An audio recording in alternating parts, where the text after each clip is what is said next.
ada beberapa para peneliti ya yang akhirnya di-cut karena ketahuan. Sebagian besar adalah copy paste dari ya itulah si AI itu ya. Sebenarnya kalau saya berpikir gini Kak, itu kan sebuah tools ya, sebuah alat. Artinya alat itu ketika dia ingin digunakan itu kembali kepada si pengguna. Ya seperti kita pisau lah, digunakan oleh orang jahat maka dia akan menghasilkan satu kejahatan. Tapi ketika dia digunakan oleh orang-orang baik maka nilai kebermanfaatan jauh lebih besar. Sama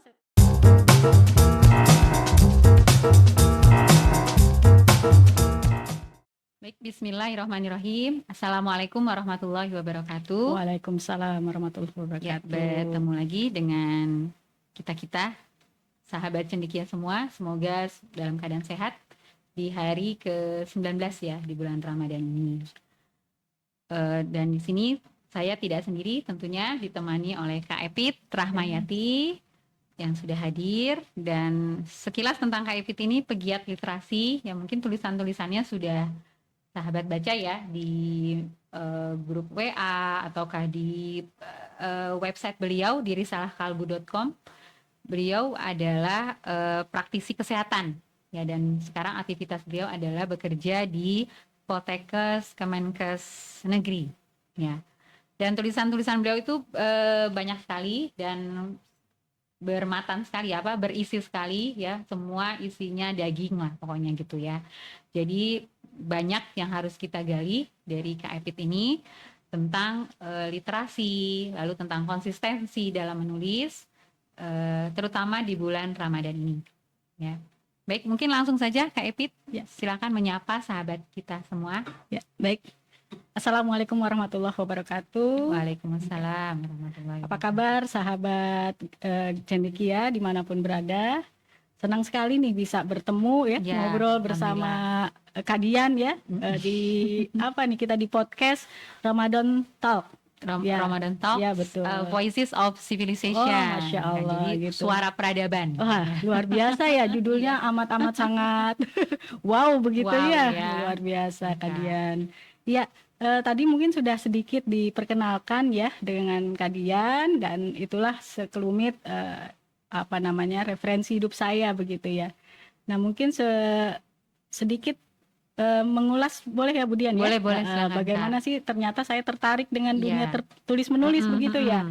Ya jadi awalnya memang nggak merasa ini sebuah sebuah hobi, sebuah bakat begitu ya, dan sebuah yang ternyata kok bisa saya cintai saat ini begitu ya.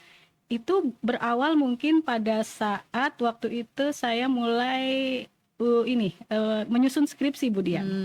Jadi ketika menyusun skripsi itu kok banyak ya teman-teman yang pada akhirnya merujuk ke saya gitu ya. Nah itu kenapa ya akhirnya kan bertanya-tanya.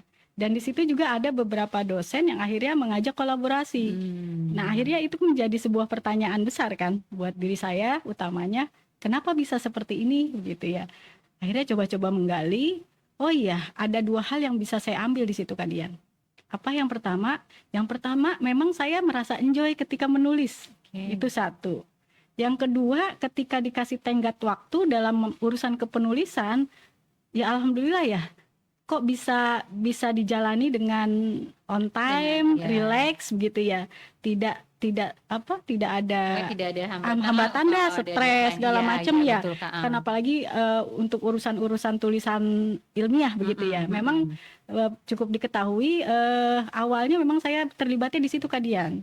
Tulisan-tulisan yang memang arahnya ke karya ilmiah begitu ya. Dan itu bisa nanti dilihat di beberapa judul ya di medsos, itu ada tulisan ilmiah, karya ilmiah saya. Nah itu akhirnya di situ saya sempat terbetik nih, kembali ke masa lampau gitu. Akhirnya coba-coba cari tahu tuh, oh iya ternyata Kak Dian di usia saya yang menginjak 8 tahun itu saya pernah tuh disuruh membuat satu karangan. Satu karangan, dan lumayan nilainya fantastis di situ. Ya. Jadi kayaknya agak aneh ketika nilai sebuah karangan itu kan 95 ya. Kayaknya bukan sesuatu yang bukan sesuatu yang eksak yang bisa ukur gitu Ukur. ya. Nah itu akhirnya saya mencoba mengaitkan, oh maybe ya mungkin ini adalah bakat saya di sini dan saya harus mengembangkan itu. Nah itu mungkin sekilas tentang kenapa sih kok sekarang saya jadi asik gitu ya, jadi enjoy untuk enjoy ya. meneruskan dunia tulis menulis ini. Walaupun backgroundnya tadi ya kesehatan begitu. Begitu Kak Dian. Lalu Kak Epit kira-kira hambatan apa ya yang kalau misalnya kita udah enjoy, udah maksudnya relax dan juga kita bisa menulis gitu ya, lalu tiba-tiba ada stuck di tengah seperti writer's block atau mental block. Jadi pernah nggak Kak Epit merasakan seperti itu? Pernah Kak Dian, pernah. Jadi memang itu saya kira itu adalah kondisi-kondisi alamiah ya. Kondisi alamiah lumrah yang memang apalagi kita sebagai penulis pemula itu wah jangan salah itu hari-hari untuk frustasi gitu ya dalam menulis itu pasti ada ya, di titik-titik di mana kita jenuh, titik-titik di mana kita ketika sudah memulai menulis ternyata buntu di tengah jalan. Itu sering sekali terjadi. Dan lambat laun ketika coba digali ya, kenapa sih ini bisa seperti ini gitu ya. Dari saya pribadi ternyata itu ada hal yang menurut saya ya, ini prinsip sekali ketika kita para penulis gitu ya, memikirkan satu hasil akhir kan Dian. Jadi ketika kita berpikirannya tentang hasil akhir, akhirnya kita akan terblok di situ. Kenapa? Sebelum memulai nulis gitu ya, kita sudah memikirkan hasilnya gimana ya nanti. Iya betul. Apakah mendapat respon yang baik dari pembaca? Apakah tulisan saya nanti nggak jadi bahan ejekan? Nah yang kayak gitu-gitu ternyata menghambat Kak Dian. Akhirnya stuck betulan tuh. Kita tidak berani memulai untuk menulis lagi karena sudah punya ekspektasi yang tinggi terhadap hasil tulisan kita. Itu yang saya rasakan pertama. Yang kedua ya tadi punya apa ya, sifat perfeksionis Kak Dian. Nah ini agak ini juga ya. Sebenarnya agak-agak bahaya juga buat penulis pemula untuk bersifat perfeksionis itu ya. Karena apa? Karena ketika kita sudah terbelenggu oleh aturan-aturan baku begitu ya, kayak tata bahasa, strukturnya seperti apa, pilihan katanya diksinya gitu, seperti apa gitu ya. Akhirnya kita terjebak lagi tuh Kak Dian di situ. Kita mau nggak mau stop lagi deh. Nanti saya banyak apa salahnya. Jadi harus mengatur ulang tulisan kita. Dan di sini saya pahami bahwa sebenarnya kita bukan melulu seorang editor gitu ya. Itu kan itu lahannya editor sebenarnya untuk mengoreksi hal itu ya. Jadi sebenarnya wajar aja sih kalau kita untuk sebagai pemula dalam tanda kutip ya mengabaikan hal-hal yang sifatnya kebakuan seperti itu. Karena itu dua hal itu menurut saya menjadi faktor terpenting ya untuk menjadikan seseorang itu akhirnya stuck ketika mau memulai atau sudah memulai di tengah jalan. Itu seperti itu kan. Iya baik Kak. Tadi kan pokoknya kunci utamanya adalah enjoy ya Kak. Ya, ketika kita menulis, relax, dan ketika ada deadline kita nggak usah jadi takut ya. Maksudnya deadline nanti bulan depan harus udah jadi ya. Langsung stres atau apa gitu ya. Padahal kita tetap aja relax. Dan juga jangan terlalu banyak mikir ya Kak ya. Tulis aja dulu gitu kan. Baru nanti ya baca lagi apa sih namanya self editingnya itu betul gitu ya Kak ya. Iya. Walaupun tidak ditinggalkan ya sebenarnya ya, tapi diabaikan dulu lah untuk awal-awal ketika kita mulai menulis. Lalu untuk orang yang belum pernah menulis sama sekali gimana Kak itunya? Untuk apanya nih? Ada tipsnya nggak? Sebenarnya dia mau nulis ya, karena biasanya sih emang baca sama nulis nyambung ya Kak ya. Jadi orang udah banyak baca, pasti dia mau dong sharing gitu ya, menuangkan apa yang sudah dia baca gitu. Karena itu caranya gimana tuh Kak untuk memulai ya? Tipsnya, yang terpenting adalah keberanian ya, keberanian untuk memulai menulis. Beberapa waktu saya sering memberikan satu tip. Memang awalnya kita boleh memulai kita menulis itu di buku-buku harian kita. Itu penting tuh Kak. Ya, pertama penting sebagai collecting tulisan-tulisan kita. Kenapa saya lebih memilih buku harian? Karena itu adalah buku yang paling jujur Kak. Yang paling jujur mengungkapkan apa-apa yang ada di pikiran kita, Pikiran kita. perasaan kita, dan Oke. satu dia mengalir apa adanya, tidak memperhatikan konsep-konsep kebakuan tadi, mau bahasanya bahasa apapun, Iya, no iya. problem gitu ya. Itu buku harian. Kita mulai dari situ melatihnya. Kenapa tidak memilih medsos ya? Sekarang kan Iya. berkembang tuh. Kita tuh bisa memilih IG misalkan, kita bisa memilih Facebook dan segala macam. Boleh saja kalau sudah mau mulai menulis, Iya. tetapi kebanyakan dari kita itu kan malu ya, malu untuk mengungkapkan apa-apa yang ada dalam diri kita. Apalagi Kak, kalau memang itu bentuknya sebuah tulisan fiktif ya. Nah ini juga kadang gini Kak, kalau memang yang kita gunakan kata ganti orang pertama aku, rerata nih, Iya. rerata ada rasa-rasa gini Kak di hati penulis. Jangan-jangan orang-orang menganggap kejadian Ini itu adalah aku Iya. gitu. Jadi seolah-olah apa ya? Seolah-olah menceritakan Curhat, iya, aib seolah-olah kita, gitu ya, diri kita gitu. betul-betul. Padahal kan enggak ya, sebenarnya enggak kayak gitu. Nah, makanya di situ saya sih menyarankan, ayo coba mulai menulis di buku harian kita. Apapun tulis itu gitu. Karena memang tidak ada yang menghakimi di situ Iya, ya. iya, Kita betul. bebas-bebas aja nulis gitu kan. Dan itu pun nanti konsumsinya kita yang baca juga kok. Itu tips pertama itu Kak. Yang tentunya yang kedua tadi banyak membaca. Ya, membaca itu tadi betul ya Kak Dian bilang bahwa nggak ada hal yang terpisah dari Iya. membaca dengan menulis. Itu selalu serangkai. Makanya kan pepatah mengatakan apa? Dunia akan mengenal kita akan mengenal dunia ketika kita banyak membaca. Dan ketika kita menulis, maka dunia yang akan mengenal kita. Ya. Nah, itu adalah satu kesatuan menurut saya. Jadi ketika teman-teman mau coba mulai menulis, ayo sama-sama banyak mulai membaca Kak. Nah, membacanya juga tidak hanya baca teks ya, textbook, tapi membaca sekitar kita Kak. Membaca pengalaman, membaca perasaan, membaca diri, begitu ya. Betul. Itu adalah satu jalan untuk mengorek inspirasi sebenarnya. Ketika kita membaca tentang curhatan teman kita, itu bisa jadi masukan loh Kak. Masukan tulisan-tulisan kita ke depan. Nah itu jadi saran saya satu itu, coba saja mulai menulis di buku hariannya gitu ya. Yang kedua banyak baca dan baca apa saja, tidak terpaku pada buku-buku konteks gitu ya. Boleh silakan baca perasaan, baca apalagi tuh, baca lingkungan sekitar, kejadian, peristiwa segala macam. Itu jadikan sebagai tadi banknya literasi kita nantinya. Itu kan ya. Nah, sekarang itu ramai AI nih Kak.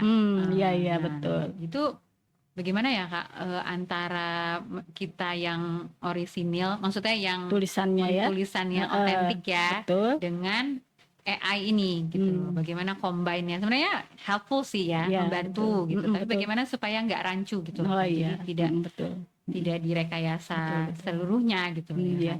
Ya saya jadi ingat tuh Kak Dian, ada beberapa para peneliti ya yang di akhirnya di-cut karena ketahuan. Sebagian besar adalah copy paste dari ya itulah si AI itu ya. Sebenarnya kalau saya berpikir gini Kak, itu kan sebuah tools ya, sebuah alat. Artinya alat itu ketika dia ingin digunakan itu kembali kepada si pengguna. Ya seperti kita pisau lah, digunakan oleh orang jahat maka dia akan menghasilkan satu kejahatan. Tapi ketika dia digunakan oleh orang-orang baik maka nilai kebermanfaatan jauh lebih besar. Sama seperti AI itu tadi.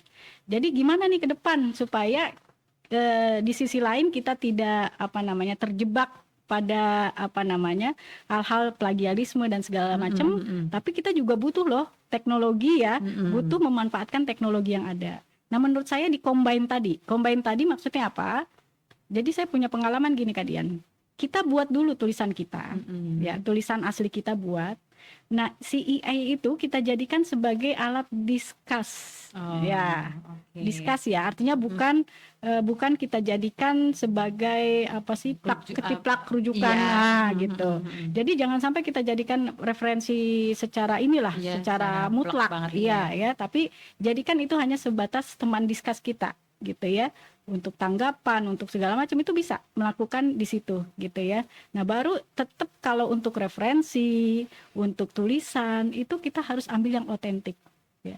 Sampai saat ini saya masih berkeyakinan merujuk pada buku-buku klasik gitu Iya, Kak. oke. Karena itu yang menurut saya masih segar, masih segar dan masih betul-betul berbobot untuk literaturnya. Atau jurnal Kak. Nah, Oke. jurnal ya, kalau teman-teman yang suka di media sosial itu pakai aja jurnal. Jurnal kan memang dia adalah satu penelitian ke penelitian lain. Iya. Tapi kalau memang mau kebaharuan, ambil yang 5 tahun ke bawah begitu ya, ya. seperti itu. Jadi ambil referensi tetap yang valid, dan sementara si AI itu kita jadikan sebagai tadi teman berdiskusi saja, ya, sebagai alat gitu ya. Jadi jangan dijadikan satu-satunya referensi seperti itu. Kadang-kadang juga ada loh Kak di dalam isinya gitu ya, ketika kita bertanya A, dia menjawabnya B. Ya, kalau kita tidak jeli-jeli, nah itu bisa kecolongan di situ. Terutama untuk hal-hal yang memang sifatnya ilmiah ya, itu hati-hati gitu, seperti itu. Jadi jadikan AI itu sebagai teman berbicara, teman berdiskusi, dan jangan diambil secara mutlak. Dan juga nanti agak rancu ya berarti ya Kak. Jadi sebenarnya ini orang nulis kok beda-beda ya ketika dia tentang misalnya yang ilmiah seperti ini, terus ketika tentang fiktif atau tentang ini kok seperti ini, maksudnya jadi nggak ketahuan sama si pembaca ininya kita ya. Betul, rasanya kita. Itu dia. Kita maksudnya. Ya, betul. Apa sih? Ya karya original betul. kita itulah.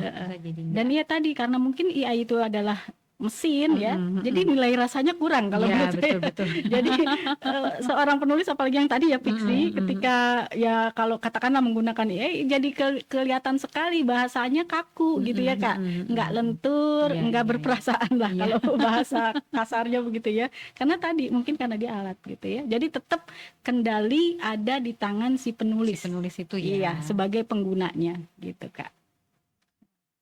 Bagaimana dengan mood nih? Mood ya. Iya. Seorang penulis itu tergantung dari mood gitu. Gimana Kak Epit? Apakah pernah menghadapi itu atau mungkin Kak Epit ada pengalaman untuk mengatasinya? Mood ya, memang ini tadi sama seperti tadi ya. Dia adalah hal yang lumrah sebenarnya, akan dialami lah oleh semua gitu ya. Betul Kak. Jadi gimana nih mensiasatinya? Kalau saya melihat begini Kak. Sebagai penulis pemula, mood itu sebenarnya dibutuhkan. Salah satunya dibutuhkan. Kenapa?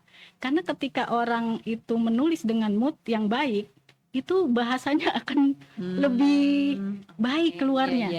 Dia lebih mengalir, lebih menjiwai, lebih begitu. Dibandingkan dalam kondisi tidak mood. Tetapi ada lagi nih Kak, untuk posisi penulis-penulis yang sudah profesional, mood itu tidak lagi dijadikan sebagai landasan untuk memulai menulis.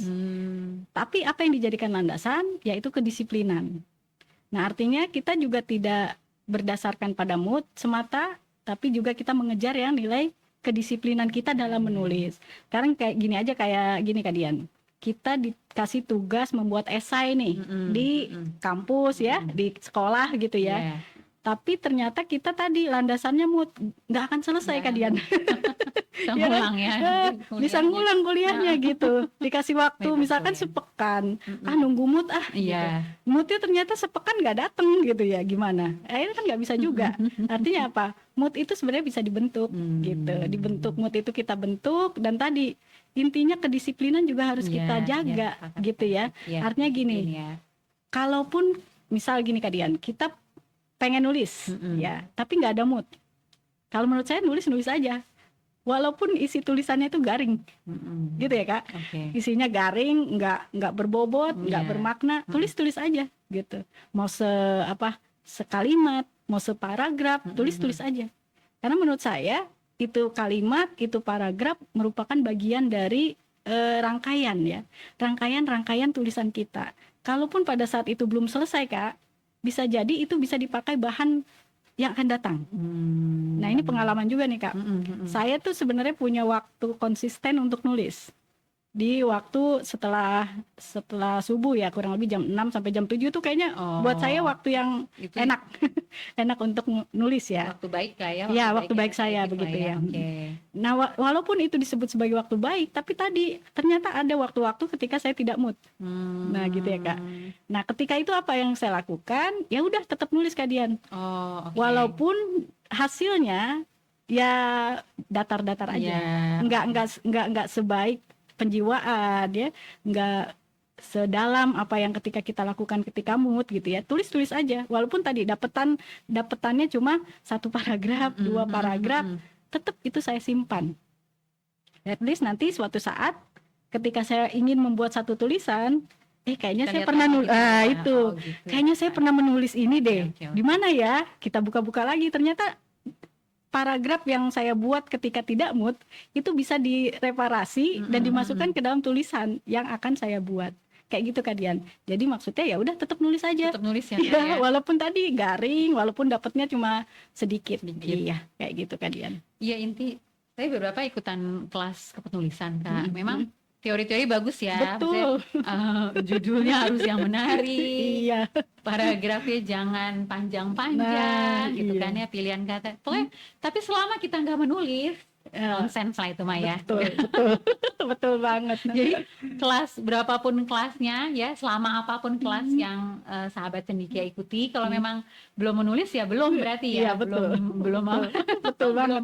belum menjadi murid yang baik ya, dia Iya. belum menjadi belum menjadi peserta yang baik lah. Iya. Jadi ya itu tadi kata Kak Epit, berani ya, dia adalah berani dan juga banyak membaca ya, karena kalau kita nggak banyak membaca ya apa yang mau kita tuangkan gitu ya Kak Epit ya. Kan, jadi betul. Tulisan itu kan sesuai yang kita tahu. Kalau misalnya kita nggak tahu banyak ya kita menulis apa gitu ya. Iya, sama seperti ini, kalau saya analogi saya itu seperti kita toren itu Kak Dian. Ya, toren itu kan akan bisa mengalirkan air ketika dia diisi. Iya, betul. Kalau nggak ada isinya apa yang mau kita alirin? Kosong aja. Kosong ya. Gitu. Jadi ya tadi betul, banyak konsumsi bacaan. Ya, apapun bacaannya. Artinya di situ kita akan menemukan sesuatu yang tidak percuma lah ketika kita membaca. Walaupun pada saat kita membaca belum ditemukan kegunaannya. Iya, lain waktu ternyata bisa dibermanfaatkan buat kita. Kayak gitu ya. Lalu bagaimana kayak ketika seseorang itu nulis nih, tulis aja tuh ya. Seperti ini, write your thought, write your heart gitu. Itu yang tadi Kak Epit itu benar ya, kita tuangin aja. Tuangin gitu aja, iya. Nggak usah mikir yang lain-lain dulu lah. Sebagai pemula kan begitu Kak Dian.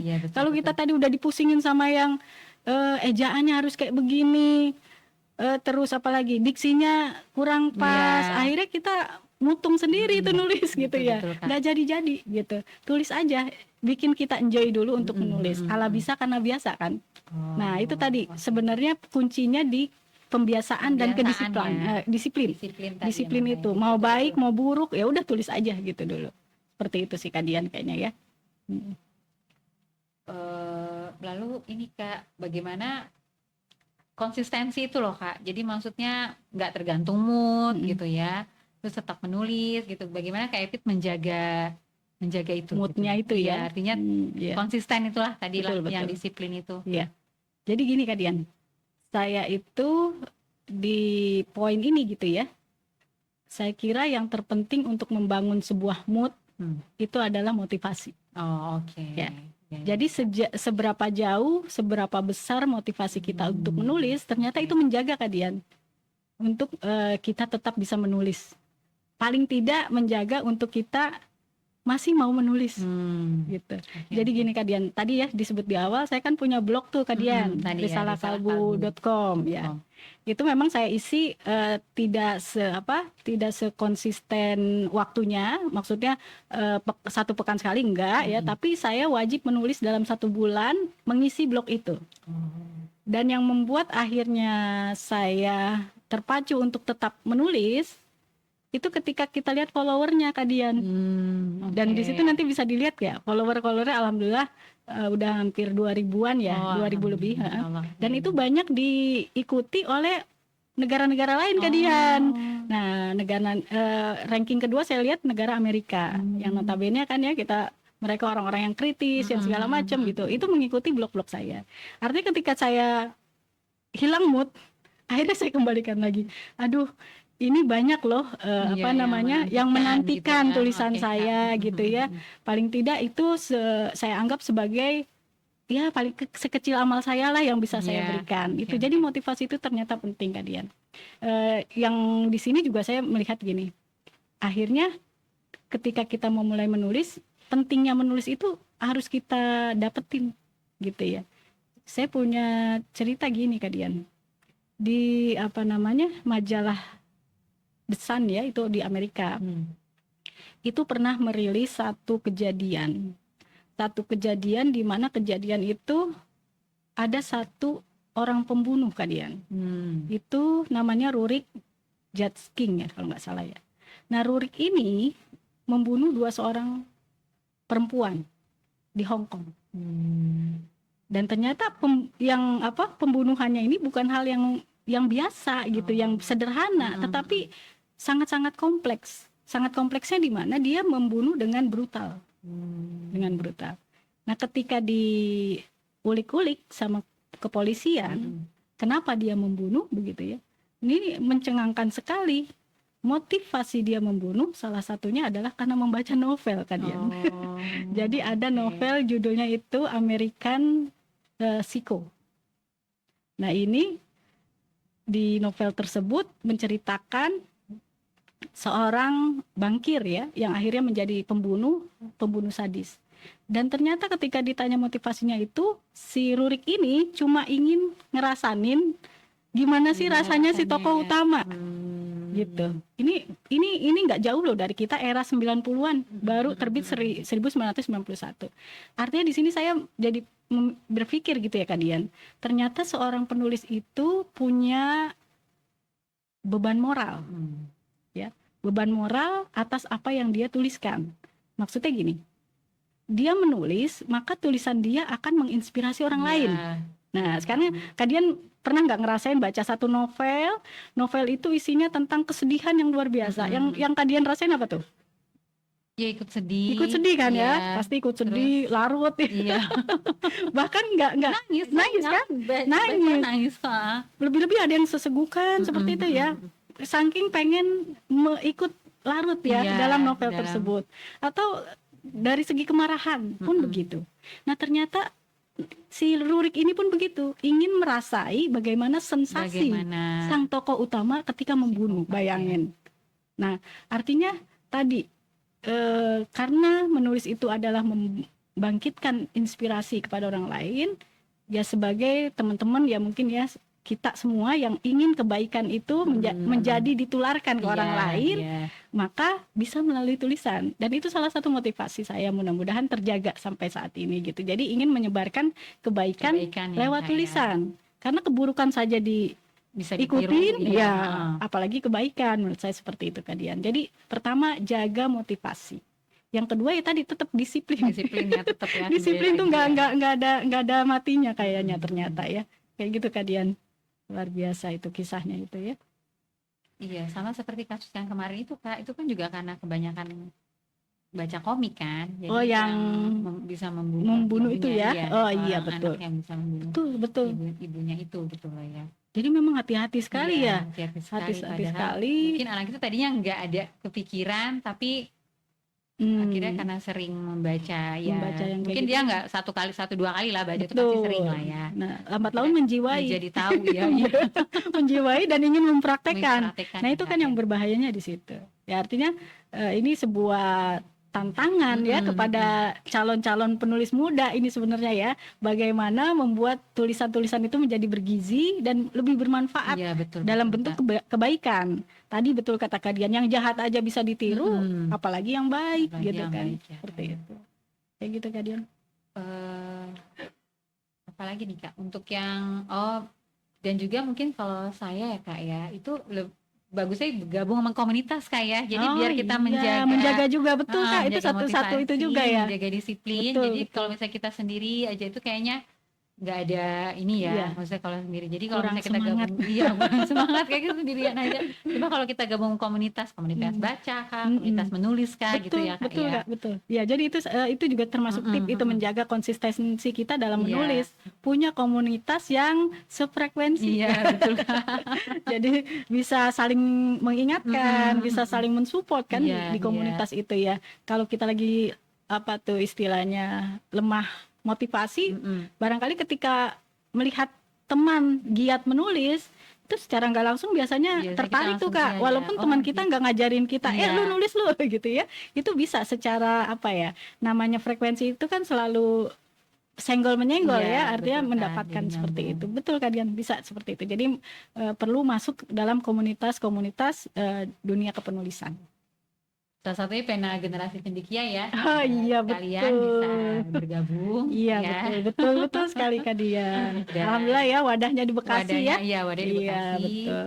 Dan sudah banyak event-event sih sebenarnya. Nanti kita lanjut ya Kak Evit, Boleh. untuk yang setelah ini kan podcast, mungkin banyak lagi event penulisan, Mm-mm. apakah webinar, apakah Betul. offline gitu ya, banyak nih sahabat-sahabat bisa ikutan sekalian. Mm-mm.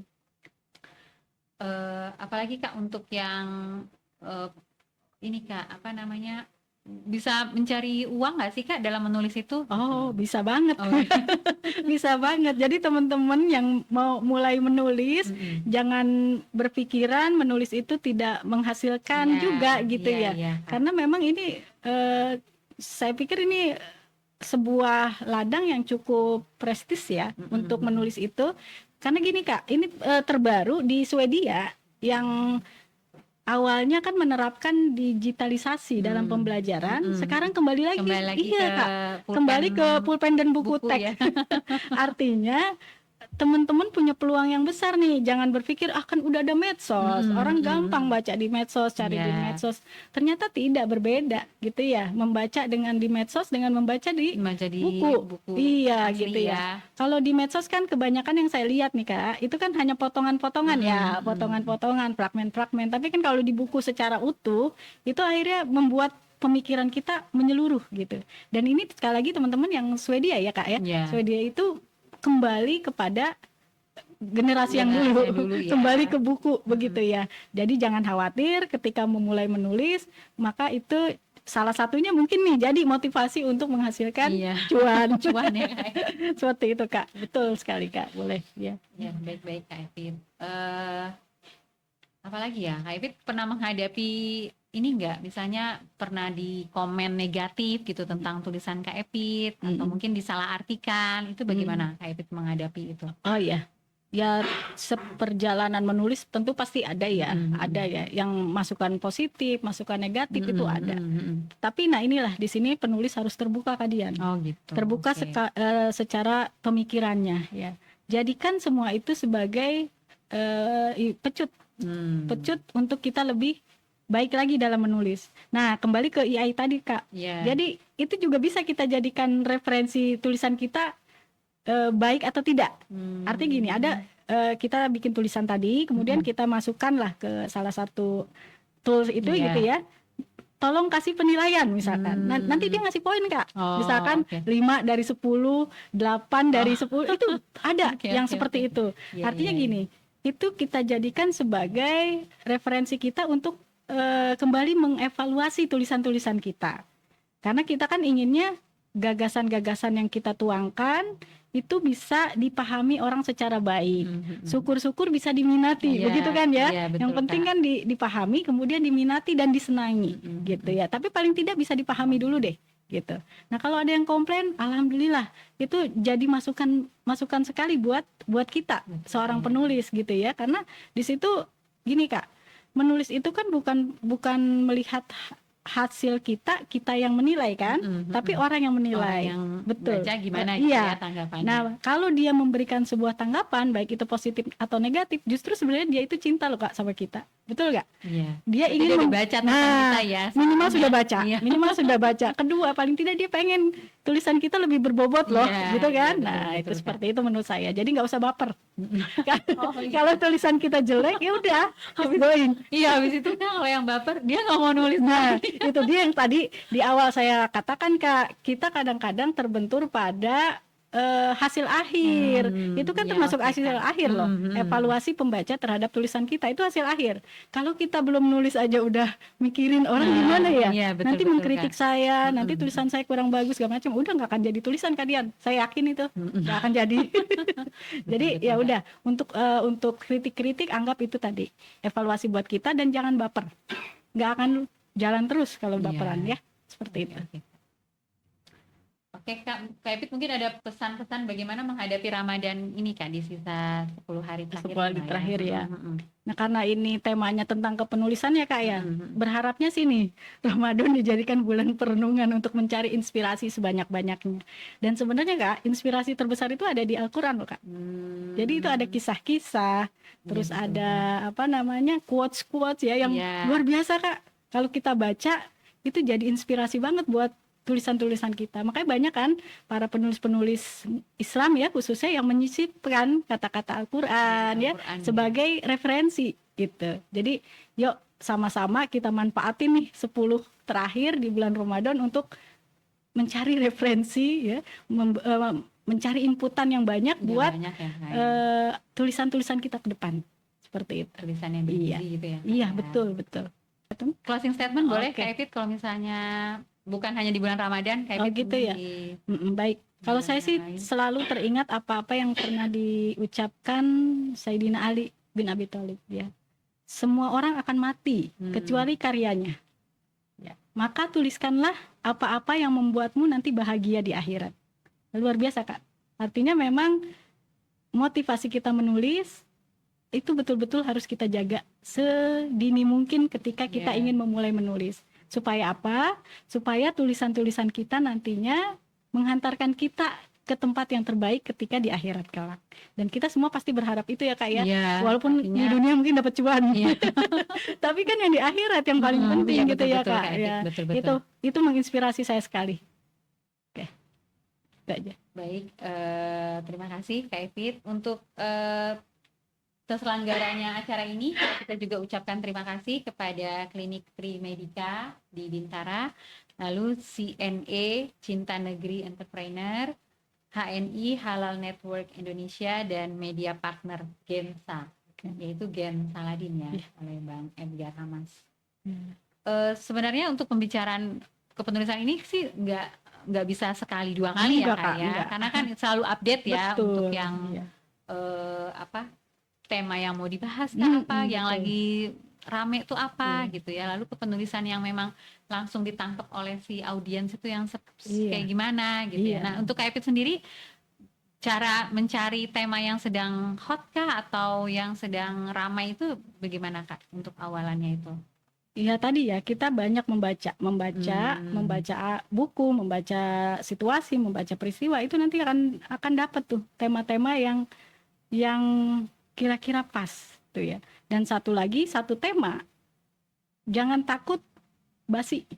Oh, oke. Misalkan satu kata itu jangan takut basi. Itu bisa kita modif menjadi beberapa sudut pandang Kak. Nah itu penting sebenarnya sudut pandang itu ya. Artinya ketika kita memilih satu kata, apa misalkan bunga aja, itu bisa bermacam-macam sudut pandang, dan itu jadi satu tema kalian gitu. Dan memang ini kan seputar teknik ya. Kalau kayak gini kan teknik-teknik menulis. Dan yang kita pahami, kita memang semua punya bakat menulis. Tapi kalau bakat itu tidak dikembangkan, kan tidak akan jadi juga hasil tulisan. Maka tadi betul Kak Dian, kita harus punya forum untuk belajar menulis. Nah, karena di forum itu nanti kita diajarin tuh gimana caranya mengembangkan bakat-bakat kita menulis ya. Kemudian tips-tips bagaimana kita menjadi seorang penulis pemula. Nah, itu pasti diajarin di situ. Makanya nanti kita di PGC ada ya Kak Dian ya.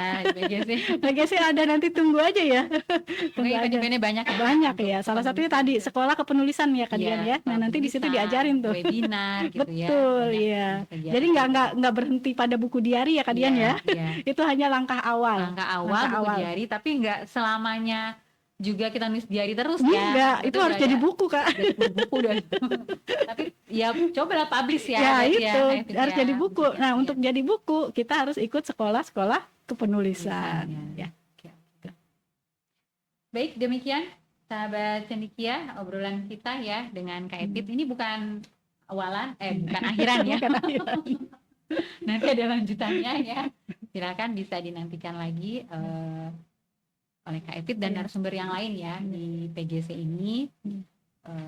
Tetap konsisten dan juga disiplin tadi kata Kak Epit, dan juga berani ya. Tetap harus ada keberanian bagaimana kita melaunching atau mempublish branding tulisan kita berdasarkan kita sendiri ya. Artinya tadi yang AI itu sebagai tool ya, partner untuk diskusikan, untuk kita AI itu menilai gitu ya, tapi tetap kita punya branding kita sendiri ya, branding kita sendiri ya. Ya. Baik, terima kasih Kak Epit untuk waktunya ya, sahabat cendekia sekalian, terima kasih. Kita akhiri. Assalamualaikum warahmatullahi wabarakatuh.